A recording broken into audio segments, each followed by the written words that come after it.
এটা তো প্রত্যাশিত ছিলই। আমার আশা ছিল 50-এর ওপর রেজাল্ট হবে। যাই হোক, 43 দিয়েছে। যে ম্যান্ডেট মানুষ দিয়েছে, মানুষ আমাদের উপর আস্থা রেখেছে, ভরসা রেখেছে। আমরা সেই আস্থা ও বিশ্বাসের মর্যাদা রাখবার চেষ্টা করি। প্রথম কাজ কি হবে? চুচুড়ার রাস্তাঘাটের অবস্থা খুব খারাপ, ময়লা ভেঙে দেখুন, যায়, চুনার মানে পৌরসভার অবস্থা খুবই খারাপ। পৌর পরিষেবা তো আজ থেকে নয়, বছর 4-5 ধরে পৌর পরিষেবা এখানে প্রায় বলা যায় মানে একদম লাটে উঠেছে। পৌর পরিষেবা চলছেই না। এর জন্য নানা রকম ভাবেই নানা ব্যবস্থার দায়ী। আজকে যারা দীর্ঘদিন ধরে পৌরসভা চালিয়েছে, অনিয়ন্ত্রিত ভাবে লোকজনকে নিয়োগ করেছে। পয়সা যা রোজগার হয় তার অনেক বেশি টাকা মাইনে দিতে বেরিয়ে যায়। তার জন্য কোনো রকম ভাবে উন্নয়ন এখানে করা যায় না।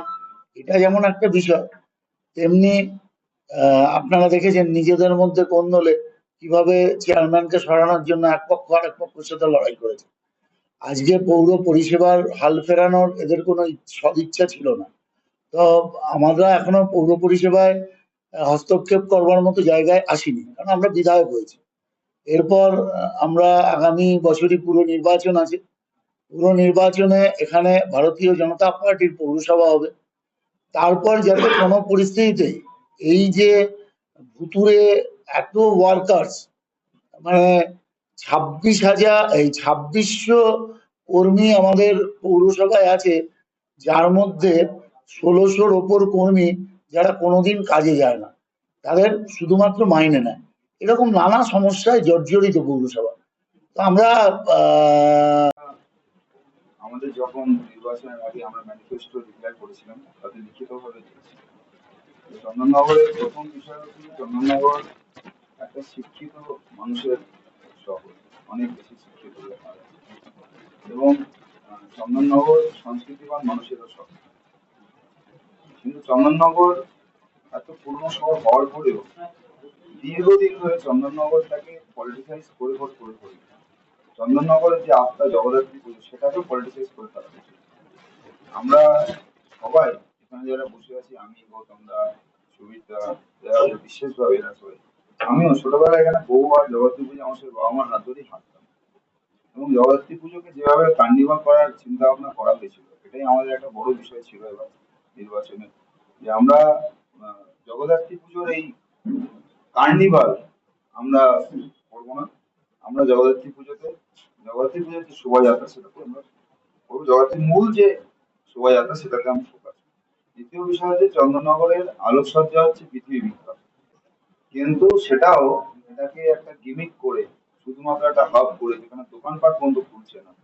তো সেটার এই জায়গাটা আগে ইন্ডাস্ট্রি হিসেবে সামনে নিয়ে এসে, কেন প্রায় 1 লক্ষ লোকের কর্মসংস্থান হতে পারে এর মাধ্যমে। আমি যতটা লোকের সাথে কথাবার্তা বলেছি, বিভিন্ন জনের সাথে কথা বলেছি, কিছু আমার ইন্ডাস্ট্রিয়াল সঙ্গে কথাবার্তা হয়েছে, কিন্তু সেটাকে না করে সেটাও একটা শুধুমাত্র একটা ছোট্ট হাব করে লোককে দেখিয়েছে। দ্বিতীয় বিষয় হচ্ছে চন্দননগরের স্বাস্থ্য পরিষেবা। প্রচুর স্বাস্থ্য পরিষেবা ভালো না, এটা দেখবেন নিশ্চয়ই, আমার দেখবেন চন্দননগরে সুপার স্পেশালিটি হসপিটাল নাম করা আছে, কিন্তু সেই হসপিটালের মিনিমাম স্বাস্থ্য পরিষেবা পর্যন্ত নেই। কিছু হলে চুঁচুড়োতে রেফার করে, আর চুঁচুড়োতে হলে কলকাতা রেফার করে। মানুষের মিনিমাম যে ব্যবস্থা, সেটা পর্যন্ত। শিক্ষার বিষয়ে বহু স্কুল আছে যে স্কুলগুলো বন্ধ হয়ে গেছে। কিছু স্কুল আছে যেখানে স্কুল চলছে কিন্তু ভগ্নদশা আছে। এই তিনটে মূল ফোকাসে আছে। তার সঙ্গে বাকি অনেক বিষয় আছে, সিন্ডিকেট রাজ, সেটা বন্ধ হওয়া উচিত। পুকুর বোঝাই করে দীর্ঘদিন চন্দননগরের এই পরবর্তীকালে এই যে জল জমার যে বিষয়, একটা বড় আতঙ্কের তৈরি হতে শুরু করেছে। চন্দননগরের এই ইকোসিস্টেমটা খারাপ হয়ে যাবে। একটা বড় ভাগাড়ের সময় আমি লিখিত, আমরা যে ম্যানিফেস্টো দিয়েছি, তাতে আমরা লিখিতটা দিয়েছি, ভালো সমস্যা নেই। আমরা ওটা নিয়ে অত্যাধুনিক ব্যবস্থা করা, সেটা কিন্তু ওখান দিয়ে যাওয়া যায় না, বন্ধু স্যার।